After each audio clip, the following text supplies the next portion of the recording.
ஜெய் வாசவி. எல்லோருக்கும் இனிய காலை வணக்கம். இன்று 61வது ஸ்லோகம்.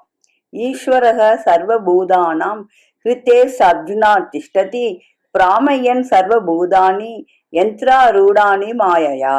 வினையின் வேகத்தை முறையாக கையாளுதல் என்பதன் பொருள் யாது? விடை வருகிறது. எல்லாம் ஈஸ்வரன் செயல். அர்ஜுனா, ஈஸ்வரன் உயிர்களை எல்லாம் உடல் என்னும் எந்திரத்தில் ஏற்றி மாயையினால் ஆட்டிக்கொண்டு அவைகளின் உள்ளத்தில் இருக்கிறான். கிருஷ்ணனும் அர்ஜுனனும் போர்க்களத்துக்கு வந்த கோலமே இக்கோட்பாட்டை விளக்குகிறது. ரதத்தின் மீது அர்ஜுனன் ஏறி இருந்தான். அந்த ரதம் உடலுக்கு சமானம். அவன் ஜீவாத்மாவாகிறான். ரதமும் இயங்கியது. பார்த்தனும் போர் புரிந்தான்.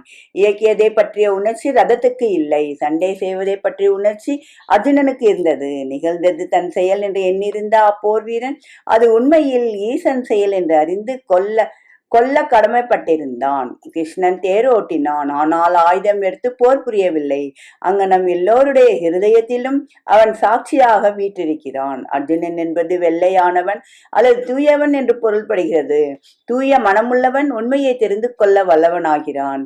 ஹிருதயத்தில் வீற்றிருக்கின்ற சர்வேஸ்வரனின் சன்னிதான விசேஷத்தால் மாயே இயங்குகிறது. இயங்குகின்ற மாயே அதன் வசப்பட்டிருக்கிறவர்களை எல்லாம் இயக்குகிறது. சக்கரங்களில் கட்டுண்ட பொம்மைகள் போன்று அவர்கள் அசைகிறார்கள். அசைவை தங்கள் சொந்த கர்மம் என்று அபிவேகிகள் எண்ணிக்கொண்டு அதை செய்வேன் என்றும் இதை செய்ய மாட்டேன் என்றும் இச்சா சுதந்திரம் பாராட்டுகிறார்கள். அதனால் மாயையில் அவர்கள் அதிகம் கட்டுண்டிருக்கின்றனர். ஈசா, நீ ஆட்டுவிக்கும் விதத்தில் நான் ஆடுகிறேன் என்ற மனநிலை வேண்டும். விதவிதமான ஜீவர்களை கருவிகளாக கொண்டு ஈசன் தன் செயலை செய்து கொள்கிறான் என்ற எண்ணத்துடன் கர்மம் செய்தலை அதை முறையாக கையாளுவதாகும். பாம்புக்கு பல்லில் விஷம் இருந்த போதிலும் அவ்விஷத்தால் அது தீமையை அடைவதில்லை. ஆனால் அது பிறரை கடித்தால் விஷம் கடியுண்டவனுக்கு மரணத்தை தரும். இதே போல் ஈஸ்வரனத்தில் மாயே உள்ளது. ஆனால் அது அவரை பந்தப்படுத்தாது. ஜகத் முழுவதையும் அவர் தனக்கு உள்ளாக்கி கொண்டிருக்கிறார். ராமகிருஷ்ணர் உபதேசம். நன்றி, வணக்கம். இப்படிக்கு லதா ஸ்வரூபம் விருதாச்சலம்.